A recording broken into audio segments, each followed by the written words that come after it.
uma das parábolas aí que muitos de nós, né, já conhece, já ouviu falar, que é a parábola dos talentos. Ela se encontra em Mateus, capítulo 25, versículo 14 a 30, e como tradução, a gente usou a tradução do Novo Testamento por Haroldo Dutra Dias. Tá? Bom, antes da gente começar a falar a respeito da passagem em si, é muito importante a gente falar a respeito das 70 faces que o Evangelho, né, a Bíblia como um todo, se apresenta para todos nós. A gente sabe que é da tradição hebraica essa expressão, né? 70 faces da Torá. Por quê? Os antigos e sábios estudiosos do povo hebreu sabiam que as interpretações dos textos evangélicos, dos textos, né, da antiga tradição, do Velho Testamento, poderiam ser encarados, poderiam ser visualizados, interpretados sob diversas facetas. Daí essa expressão, então, 70 faces da Torá. E quem escreveu o Evangelho, né, o Novo Testamento, essencialmente era da cultura hebraica, né? Então eles traziam essa tradição, né, como cultura, como povo. Então o Novo Testamento, né, os Evangelhos de Jesus também tem essa característica de apresentar essas diversas facetas sobre as quais a gente pode observar e trabalhar.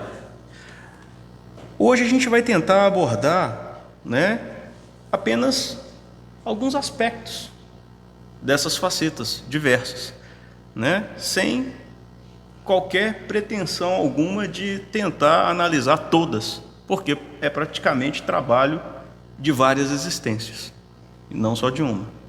Então hoje a nossa proposta aqui, que fique bem claro, é apresentar um pouco da óptica espírita a respeito dessa passagem, ok? Nós vamos estar trabalhando aqui hoje essencialmente o ponto de vista espírita, extraindo o tanto que pudermos dentro dessa limitação de tempo que temos e de capacidade, aquilo que nós aprendemos estudando o Espiritismo, ok? Então, feito essa observação, vamos fazer a leitura da passagem juntos, para a gente compreender? Vamos lá. Pois será como um homem que, ausentando-se do seu país, chamou seus próprios servos e entregou-lhes seus bens. A um deu 5 talentos, a outro 2, e a outro 1, a cada um segundo a sua própria capacidade, e ausentou-se do seu país imediatamente. Tendo partido, o que recebera 5 talentos trabalhou com eles e ganhou outros 5. Do mesmo modo, o que recebera 2 ganhou outros 2. Porém, o que recebera 1 saiu, cavou na terra e escondeu a prata do seu senhor. Muito tempo depois, vem o senhor daqueles servos e ajusta contas com eles. Aproximando-se o que recebera 5 talentos, e trouxe-lhes outros 5, dizendo: Senhor, 5 talentos me entregaste. Vê, ganhei outros 5. Disse-lhe o seu senhor: servo bom e fiel, foste fiel sobre pouco, sobre muito te constituirei. Entra na alegria do teu senhor. Aproximando-se também o que recebera 2 talentos, disse: 2 talentos me entregaste. Vê, ganhei outros 2. Disse-lhe o seu senhor: excelente, servo bom e fiel, foste fiel sobre o pouco, sobre muito te constituirei. Entra na alegria do teu senhor. Mas aproximando-se também o que tinha recebido 1 talento, disse: Senhor, soube que és um homem duro, que ceifas onde não semeastes e que recolhes onde não espalhaste. Temendo, fui e escondi o teu talento na terra. Vê, tens o que é teu. Em resposta, o seu senhor lhe disse: servo mau e preguiçoso, sabias que ceifo onde não semeei e recolho onde não espalhei. Portanto, devias ter entregado as minhas pratas aos banqueiros, e quando viesse, receberia o que é meu com os juros. Tirai, portanto, dele o talento e dai ao que tem 10 talentos. Pois a todo aquele que tem será dado, e terá em abundância. Mas aquele que não tem, até o que tem será tirado. Lançai o servo inútil na treva exterior. Ali haverá prantos e ranger de dentes. Então é uma passagem longa e muito interessante. A gente vai dar aqui algumas pinceladas, gente. Não dá para a gente trabalhar todos os conceitos que essa passagem oferece para todos nós. Mas aqui a gente vai jogar algumas chaves para, vamos dizer assim, dar o gostinho, e aí fica a critério de cada um ir para casa e encontrar as outras chaves que a doutrina espírita nos oferece para poder fechar essa passagem, tá bom? Bom, didaticamente, a gente pode dividir essa parábola em 3 momentos diferentes, O primeiro momento é o momento da distribuição dos talentos. O segundo é o momento da utilização dos talentos pelos servidores. E, por fim, o terceiro momento, que é a aferição dos resultados. A gente vai tentar dar aqui algumas pinceladas em cada um desses 3 momentos, ok? E, de propósito, eu vou deixar algumas coisas fora, ok? Igual eu estou falando, o tempo não vai dar para a gente abordar tudo.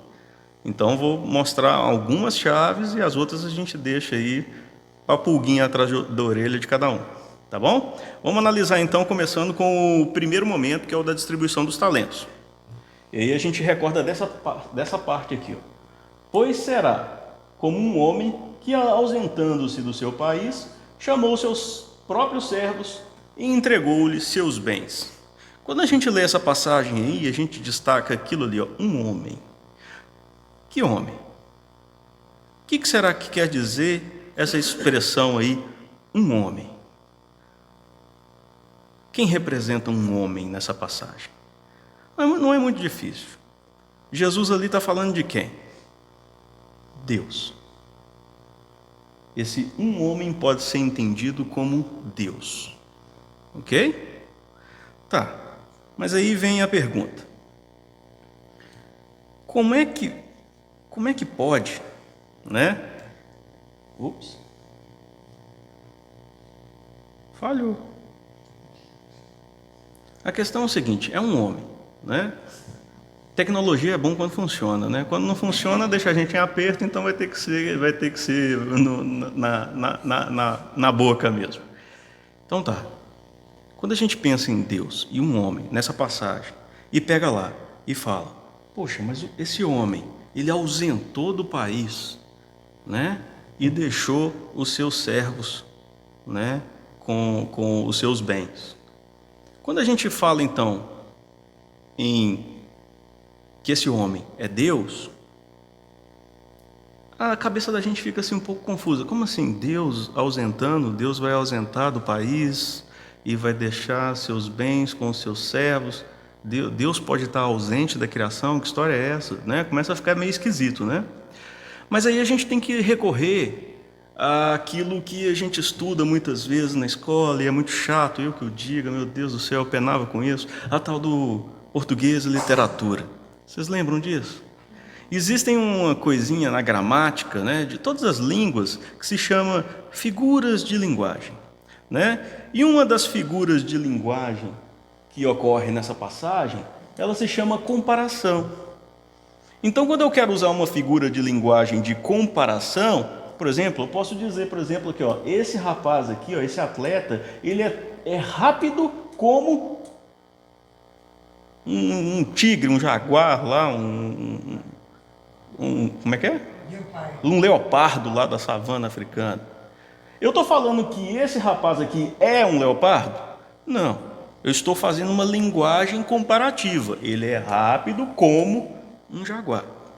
Então, quando a gente pega essa passagem, pois será como um homem ausentante do país, chamou seus próprios servos, entregou-lhes seus bens, a gente tem que entender aí uma linguagem, uma figura de linguagem de comparação. Jesus está contando uma história e comparando Deus como se fosse um homem, dono de muitos bens, que saiu para viajar, ausentou-se momentaneamente e deixou os seus bens confiados aos seus servos. Vamos tentar analisar isso com mais calma.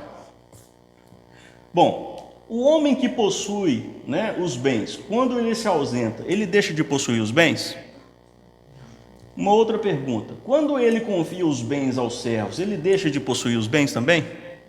Não. Então fica muito claro que não. O homem, quando ele sai, ausenta-se, e quando ele confia os seus bens aos seus servos, ele não deixa, de ter a posse sobre esses bens. Ele continua sendo dono, ok? Vamos usar essa mesma comparação com Deus, ok?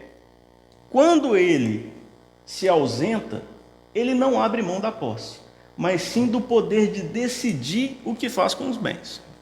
Faz sentido? Ou seja, o homem, quando ele vai viajar, ele continua sendo dono. O que ele abre mão? Ele abre mão do poder de decidir o que fazer com o bem. Então ele deixa o poder de decisão com quem? Com os servos da sua confiança. Ele abre mão de decidir sobre aqueles bens e não da posse sobre os mesmos. Isso está claro? Ok. Só que os servos, por serem servos, eles têm que prestar conta do que fizeram com os bens ao verdadeiro dono. Faz sentido?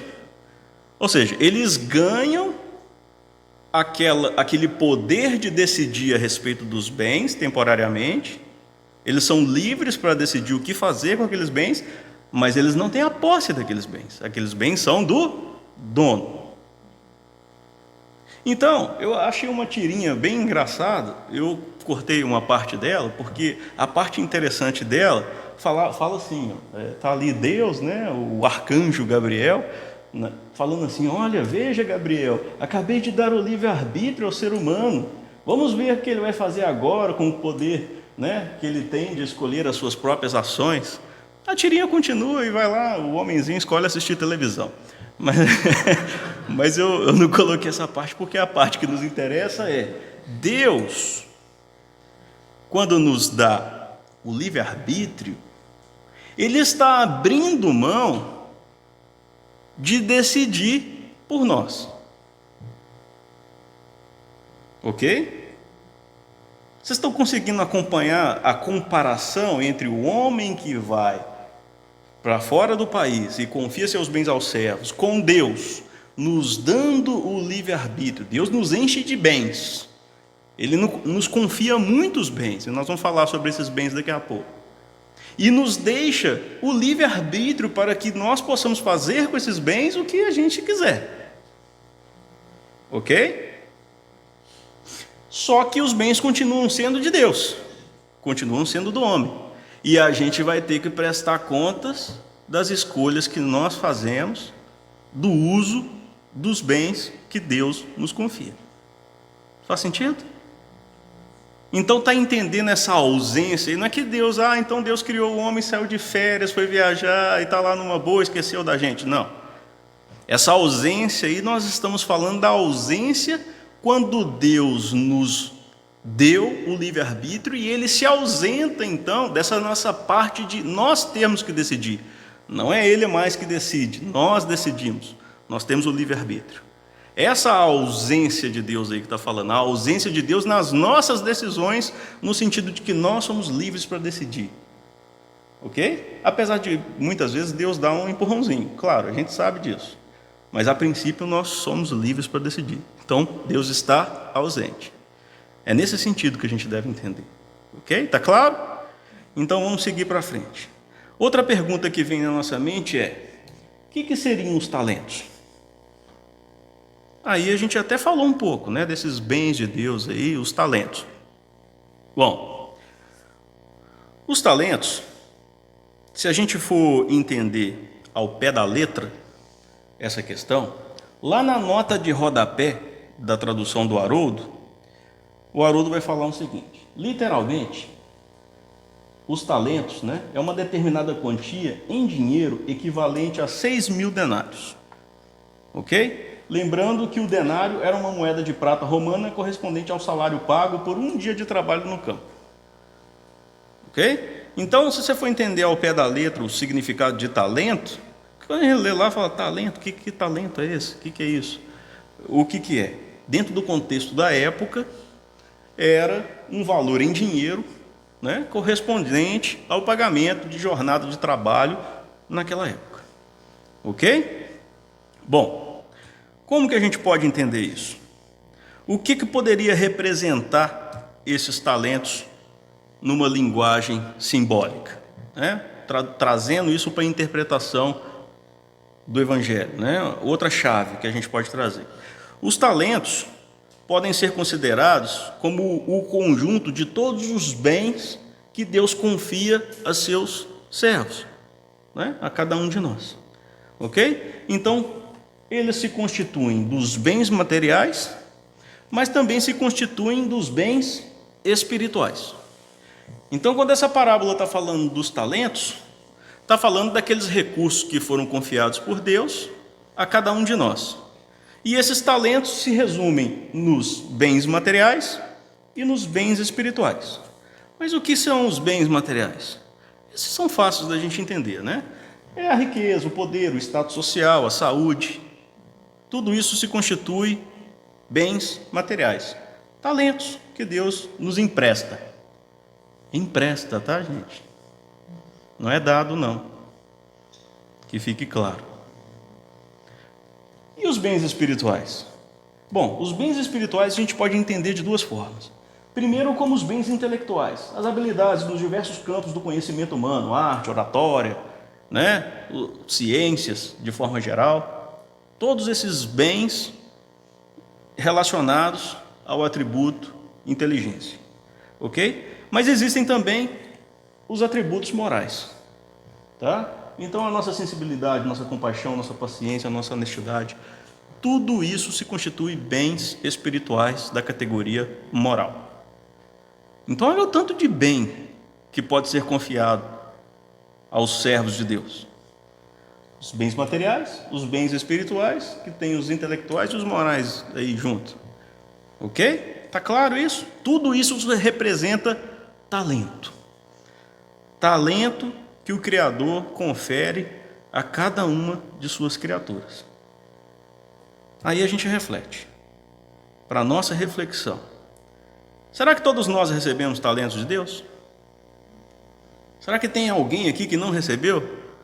Pô, cheguei, estava lá na fila, fui o último. Na hora que eu fui pegar o meu, tinha acabado. Deus falou, volta amanhã. Será que alguém ficou sem talento? Né? Acho que não, né? Todo mundo pegou um. Pelo menos um. Até aquele servo lá, pegou um. Né? Ah, não, aquela pessoa não pegou, nem pegou. Você que não está vendo. Todo mundo pegou talento.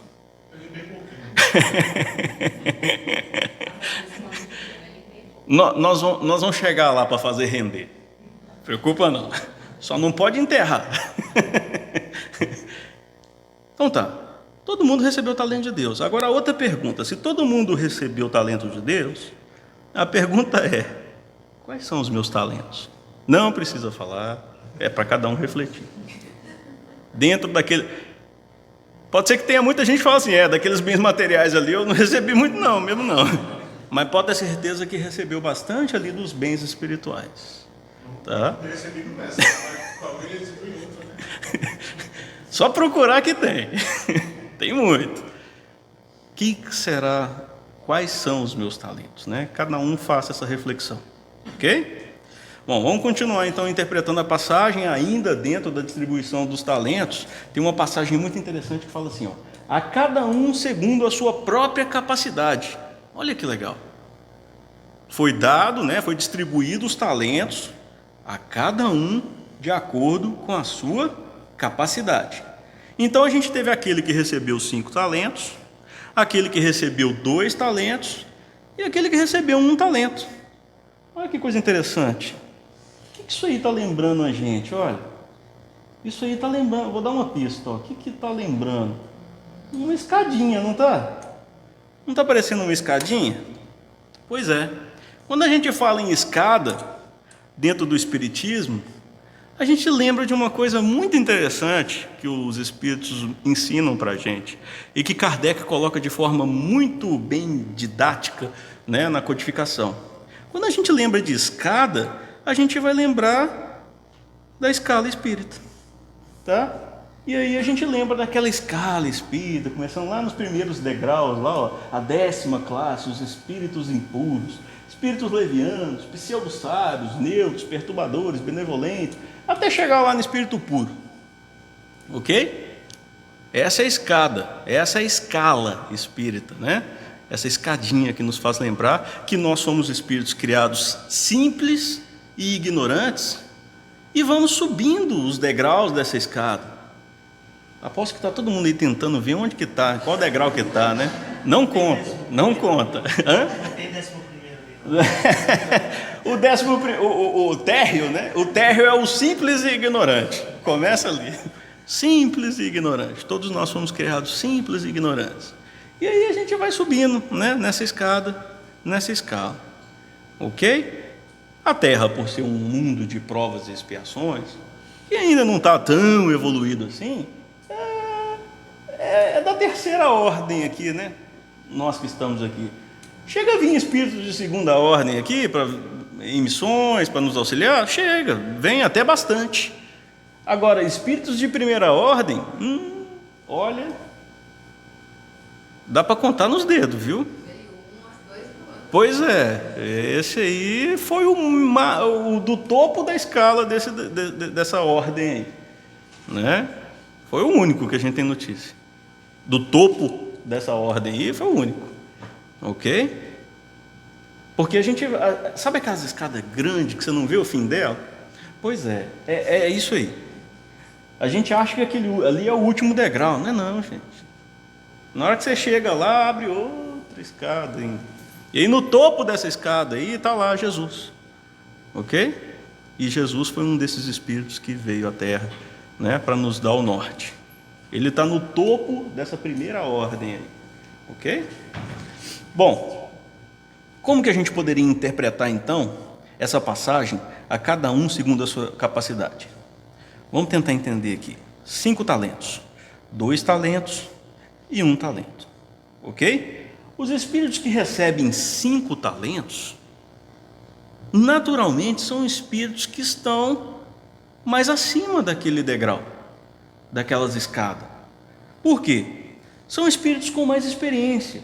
Eles vêm em missões mais complexas, que têm impacto na sociedade e na humanidade, por exemplo. São espíritos que são, vamos dizer assim, é confiado bastante para ele. Por quê? Porque aquilo que ele vai fazer vai gerar impacto em muitos outros espíritos.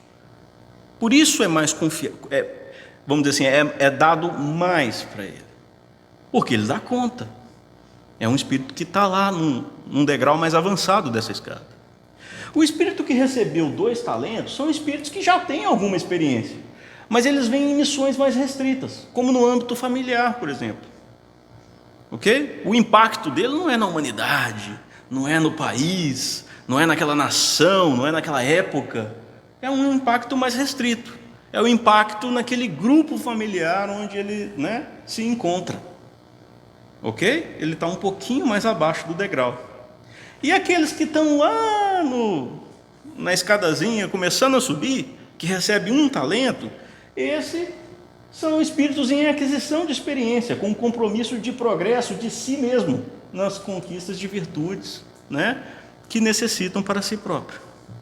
Então, de acordo com a capacidade de cada um, é confiado a quantidade de talentos que ele dá conta. E isso está relacionado diretamente ao impacto que essa missão que aquele espírito vai receber vai causar no derredor dele. Esse impacto pode ser nele mesmo, restrito, um pouco mais amplo no âmbito familiar, ou um impacto maior a nível, né, global, social, de época, desses espíritos que recebem 5 talentos. Ok? Então vamos fechar essa primeira parte da distribuição dos talentos e agora a gente vai analisar então algumas chaves de interpretação da segunda parte, que é a utilização dos talentos pelos servidores. Qual que é a passagem que a gente vai destacar? O que recebeu 5 talentos trabalhou com eles e ganhou outros 5. Do mesmo modo, o que recebera 2 ganhou outros 2.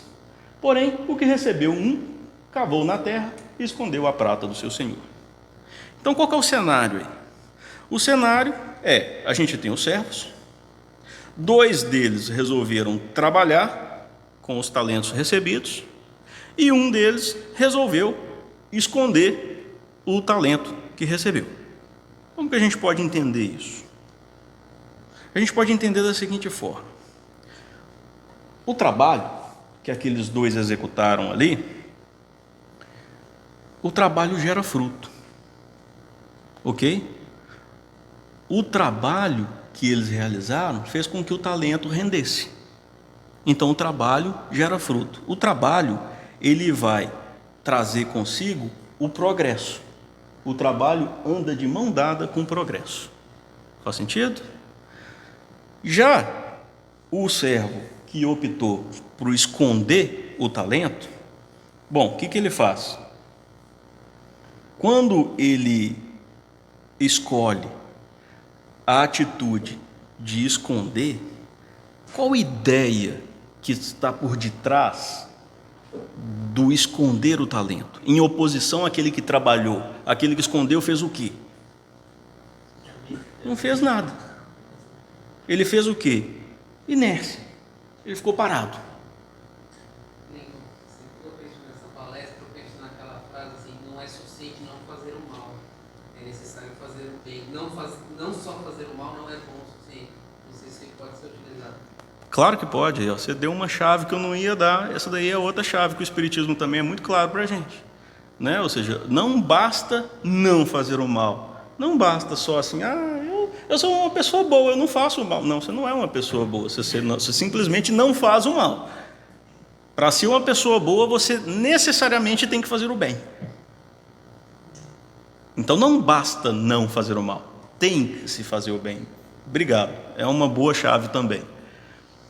Acontece que esse servo resolveu optar pela inércia. E o que produz a inércia? A inatividade, né? A inércia e a inatividade produz nada. A inércia e a inatividade vão andar de mãos dadas, com nada. Enquanto o trabalho anda de mãos dadas com o progresso. E o que nos faz lembrar isso dentro da codificação espírita, dentro daquilo que a gente aprende dentro do espiritismo? A gente automaticamente lembra do quê? Das leis morais. A gente lembra que lá existem, essas 11 leis morais que Kardec colocou didaticamente lá para a gente. Lei divino, natural, lei de adoração. Aqui, lei do trabalho. E tem as outras, lei de reprodução, lei da conservação, lei da destruição, lei da sociedade. Aqui, lei do progresso, igualdade, liberdade, justiça, amor e caridade. E aqui a gente pode dividir essas leis de uma forma muito interessante. Essas 3 primeiras é o dever do homem para com Deus. E olha aqui a lei do trabalho. E tem gente brigando com a lei do trabalho, né? Queria que ela fosse revogada. Não estou aguentando mais de tanto trabalho. Mas não se preocupe, tem a lei aqui de conservação que fala a respeito do descanso, para poder equilibrar. Mas alguém aqui está vendo a lei da inércia? A lei do nada? A lei da preguiça? Não tem, né? Pois é. Então fica muito claro que 2 servos estavam atentos às leis morais divinas. E um dos servos não estava atento às leis morais. Eu devia dar um livro dos Espíritos para ele, né? Ele não ia. Bom, então agora um momento para a gente refletir. Lá em João, capítulo 5, 17, está assim: meu pai trabalha até agora e eu trabalho também. E aí a gente pensa, olha que coisa interessante. O pai trabalha. Jesus falou que o pai trabalha e ele também. E eu? Será que eu tenho que trabalhar? Tem muita gente com dúvida ainda. Não era para ter, né? Se Deus trabalha, Jesus que veio dar o exemplo, falou, eu também trabalho. E eu? Aquele servo que enterrou o talento esqueceu disso. Os outros 2 não. Os outros 2 lembraram disso e também trabalharam. E aí a gente pode analisar então o terceiro momento dessa passagem. Nossa, como o tempo passa rápido. Que é a aferição dos resultados. Ok? Vamos analisar os resultados. A gente viu que tem 2 tipos de resultados diferentes. né? O primeiro deles positivo e o segundo deles negativo. No resultado positivo, nós temos o servo bom e fiel, né? Entra na alegria do Senhor. E o resultado negativo, nós temos um puxão de orelha terrível, servo mau e preguiçoso. Caramba. Bom, o servo bom e fiel, ele aproveita as oportunidades fazendo render aquilo que havia sido confiado a ele, através do trabalho. E o servo mau e preguiçoso? O servo mau e preguiçoso desperdiça o recurso confiado, enterrando ele na terra. Ok? Todo mundo? Está claro para todo mundo. Esses são os pontos dessa passagem. Bom, vamos analisar o resultado positivo. Ok? À medida que a gente aproveita as oportunidades que o Pai nos oferece, a gente sobe alguns degraus da escala evolutiva. Lembra da escala? Então, à medida que a gente vai subindo, mais oportunidades nos serão confiadas e desfrutamos de mais proximidade, intimidade e sintonia com Deus. Então, o degrauzinho está ali, a gente vai evoluindo até receber mais e mais e mais, porque a gente já tem sintonia com o Criador, a gente já tem proximidade com Ele, né? Seremos servos bons e fiéis. Lembra que eu falei que lá na categoria de espírito puro, abre-se outra escadaria? E lá no topo dos espíritos puros, existe aquilo que a gente chama de Cristos. Ok? E aqui é bem interessante. Por quê? À medida que Deus vai te confiando cada vez mais e mais e mais e mais, quando você chega nesses topos, a gente vai recebendo muito. Pelo pouco fiel que nós somos, nós vamos recebendo muito. Então, o Deus, nosso Criador, nos permite participar junto com Ele da criação. Tanto nessas escalas mais altas, até mesmo nas escalas mais baixas. Como? Nas escalas mais altas, nós temos os co-criadores em plano maior, os Cristos planetários. Aqueles espíritos puros que o Senhor do Universo confia para a evolução daquele orbe. Nós sabemos que aqui na Terra o responsável é Jesus. Então esses são co-criadores em plano maior. Auxiliam Deus na criação num plano maior, um plano planetário. Ok? Mas existem também nós, como co-criadores em plano menor. Nós, homens. Porque nós auxiliamos na criação de Deus a partir do momento em que nós também participamos dessa renovação espiritual através. Quando um pai e uma mãe resolvem, gerar um filho, eles estão sendo co-criadores em plano menor. Estamos permitindo espíritos reencarnarem. Estamos co-criando com Deus corpos materiais que são veículos para que espíritos possam evoluir aqui na Terra. Faz sentido? Porque isso é uma expressão utilizada por André Luiz.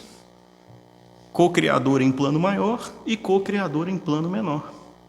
Está vendo aí as chaves do Espiritismo que a gente vai dando nessa passagem?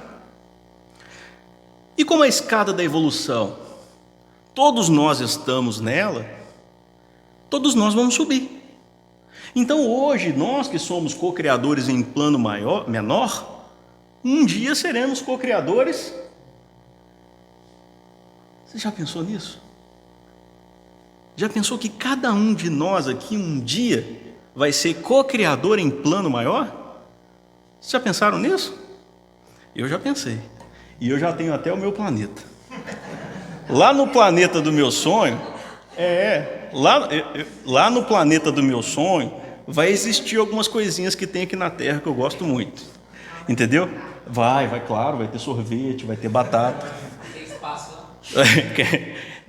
E isso vai ser fitness lá. Você pode comer à vontade, vai ser saudável. Você vai ter um corpaço lá no meu planeta quando você comer essas coisas. E como tudo na vida tem que ter o equilíbrio, vai também ter as coisas que não fazem bem para a saúde. né? Então esses negócios tipo jiló, berinjela, vai ter lá também, mas isso aí vai te deixar gordo, vai fazer um mal para a saúde danado, tá? No meu planeta vai ser assim quando eu for... Ainda bem que eu não sou co-criador e plano maior ainda, né? Tem uma razão porque Deus ainda não me deixa ser co-criador em plano maior, né? Mas quem quiser ir para o meu planeta, está todo mundo convidado. Só para a gente brincar, tá, gente? Deu para entender, então, essa questão de co-criador em plano maior, co-criador em plano menor, né? Vamos fazer a análise, então, do resultado negativo, ok? No resultado negativo, a gente tem aquele servo que ele foi egoísta, ele reteve, ele enterra o talento somente para si, ok? Ele vai desperdiçar a oportunidade, o tempo e com isso o próprio recurso confiado, na inércia. Ele não faz nada, ele vai lá, enterra e pronto. E aí? O interessante é que ele não assume a responsabilidade pelo próprio fracasso. Na hora do momento em que o dono chega e pede contas para ele não assume o problema, não. Ele já chega cheio das desculpas, né? E aí entra esse outro aspecto, né? Se compraz nas desculpas, medo de agir, preguiça, descompromisso, e começa a falar, não, eu sei que o Senhor é severo, aí eu fiquei com medo. Está com a cara da gente, né? A gente arruma um monte de desculpa para fazer as coisas, né? Para não fazer as coisas. A gente sabe que tem que fazer, não faz, e ainda insiste em arrumar desculpa para falar que a gente não é culpado porque não fez. Eu temi, eu sei que o Senhor é severo, colhe onde não ceifa, e aí eu fiquei com medo, enterrei, está aqui, olha, aqui é seu, toma. Desculpa. Né? Ele sabia muito bem o que tinha que fazer, igual os outros dois sabiam, mas ele não fez. E aí não assume a responsabilidade pelo próprio fracasso, se compraz na desculpa, medo de agir, na preguiça e no descompromisso, e culpa os outros, até mesmo o Senhor, pelo próprio fracasso. Ou seja, ele passa a fazer com que a culpa não é dele, ele acredita que a culpa não é dele, a culpa é do Senhor, que é muito severo, e ele ficou com medo. Olha que distorção, gente. Nós fazemos isso. Nosso ego ainda imaturo, né? Que quer reter todos os bens somente para nós, né?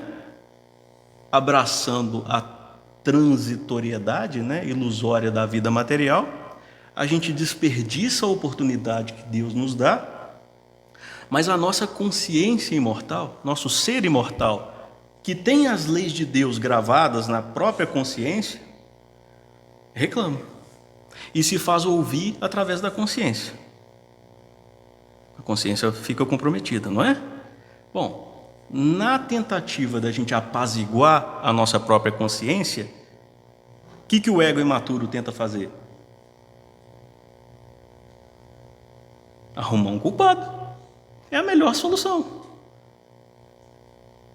Quando você está errado, sabe que está errado, está sofrendo culpa por isso, qual que é o caminho mais fácil para você tentar aliviar a culpa? Terceirizar a responsabilidade, exatamente. A culpa não é minha, a culpa é do outro. E olha só que interessante, não adianta você fugir disso. Porque você pode muito bem inventar um monte de desculpa, tentar distorcer a realidade, tentar colocar a culpa no outro e até mesmo em Deus, igual o servo falou aí. A culpa é sua, Senhor, porque o Senhor é muito severo, colhe onde não ceifa, eu fiquei com medo. Isso não é desculpa. E aí você vai entrar nesse ciclo vicioso aí, né? Que é o ciclo das trevas exteriores e o pranto e ranger de dentes que esse evangelho está falando para a gente, que essa passagem está falando. Porque é um tormento. A consciência comprometida, ela é atormentada por si mesma. E enquanto ela não aceita a própria culpa, não enxerga a própria culpa, ela vai ficar atormentada buscando culpados que não existem. E é um ciclo interminável, né? Então, a pergunta que a gente quer fazer é, espiritualmente falando, como podemos resumir o perfil do servo mau e preguiçoso? Se a gente puder resumir o perfil do servo mau e preguiçoso, qual seria? O servo mau e preguiçoso é aquele que para no seu processo evolutivo. ele para, ele não quer trabalhar, ele fica na inércia, ele não quer fazer render os talentos. É o servo mau e preguiçoso, negligente. No nosso caso, a gente cava um buraco na terra, metáfora, tá, gente? A gente cava um buraco na terra, no nosso planeta Terra, e a gente se esconde aqui, uma encarnação inteira, né? E fica aqui fazendo nada e tem que voltar. E cava de novo um buraco aqui, se esconde, não faz nada e tem que voltar. E fica nesse ciclo de pranto e ranger de dentes, porque a Terra é um mundo de provas e expiações, sem fim. Até a gente decidir fazer o quê? Trabalhar. No dia que a gente decidir trabalhar e fazer render os talentos do Senhor, está tudo certo. A gente volta a subir os degraus da escada evolutiva e cada vez mais talentos nos serão confiados. Ok? Então, qual que é a moral da história? Né? Muito tempo depois vem o senhor daqueles servos e ajusta contra com eles. Né? A gente tem ali o Senhor, que na verdade pode ser simbolizado também como a nossa própria consciência, né? Porque as leis de Deus estão gravadas em nossa consciência, então é como se fosse a representação de Deus em nós, porque as leis são de Deus, gravadas em nossa própria consciência, é Deus em nós.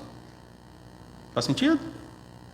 E quando, né, vier então o Senhor, quando nós estivermos diante da nossa própria consciência, ou seja, perante Deus, neste momento de aferição, não vai adiantar tampar o sol com a peneira, não.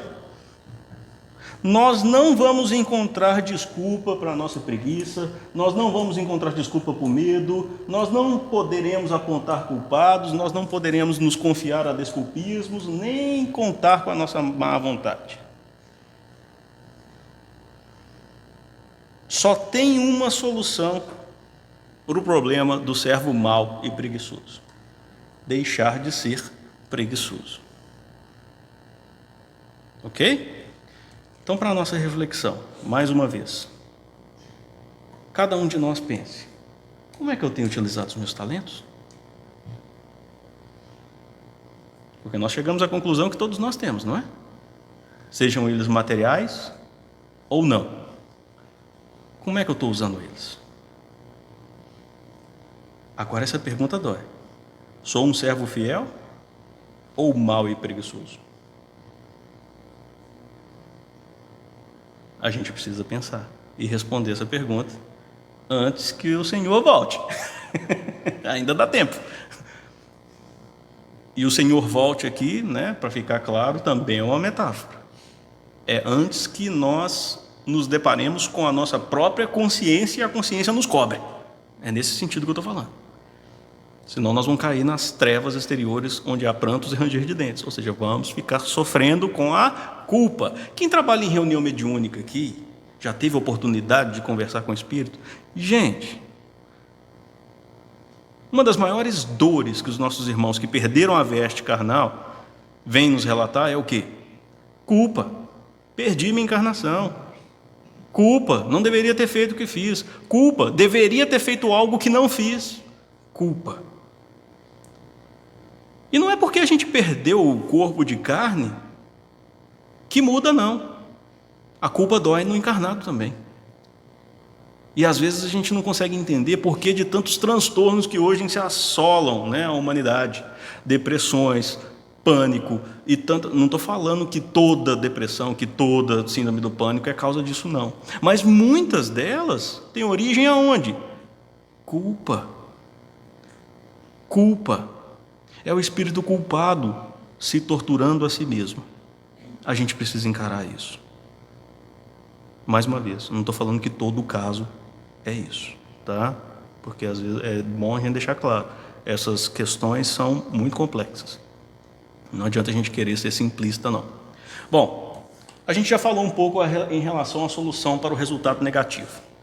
Mas essa solução para o resultado negativo é trabalhar. A gente falou que é trabalhar. Mas a própria passagem dá a resposta.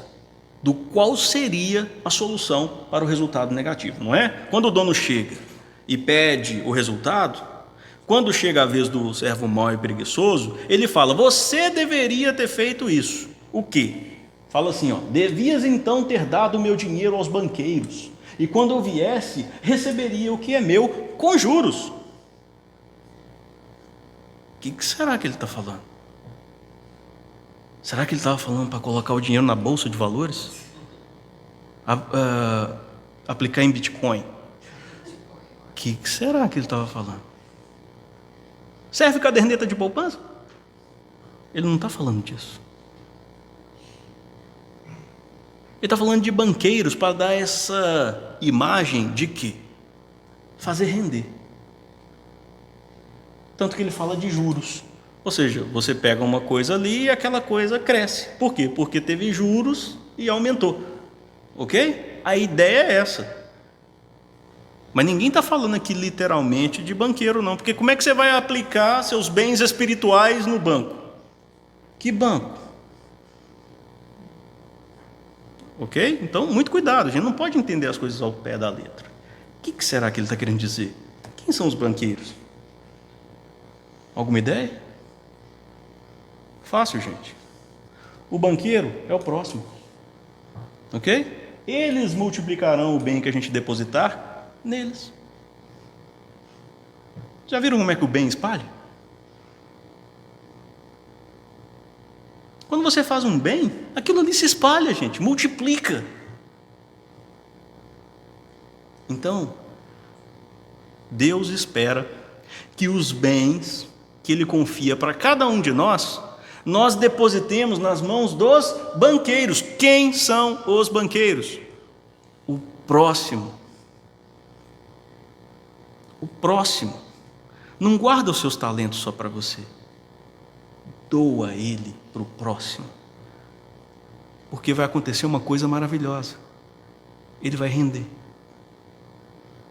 E quando o verdadeiro dono desses bens chegar e pedir contas do bem que te confiou, vai ter aquele monte de bem que você vai falar: olha, você me confiou 5, está aqui outros 5.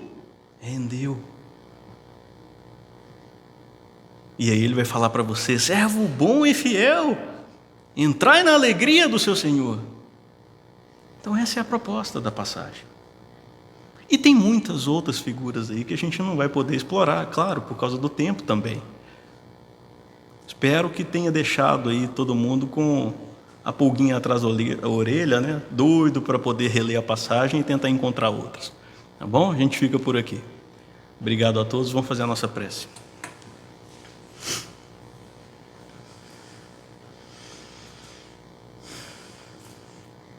Então, agradecendo a Deus, nosso Pai, nosso Mestre Jesus e aos irmãos da espiritualidade amiga, sempre presentes. Agradecemos, Senhor, por todas as oportunidades e bens que o Senhor nos confia.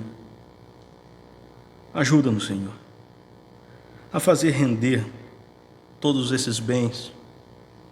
Ajuda-nos a aplicar melhor os nossos talentos, para que possamos nós mesmos colher os benefícios disso. Ajuda, Pai, naquilo em que ainda somos carentes e que necessitamos receber. Por isso, inspira a cada um de nós no trabalho constante, no esforço de cada dia, para que possamos superar as limitações e fazermos aquilo que a nossa própria consciência espera, para que possamos aproveitar a oportunidade que nos é dada. Abençoe a cada um aqui presente, Pai. Que cada um possa se sentir inspirado, renovado, com forças para seguir em frente. Abençoe os nossos lares, os nossos queridos, e que tenhamos uma ótima semana. Que assim seja.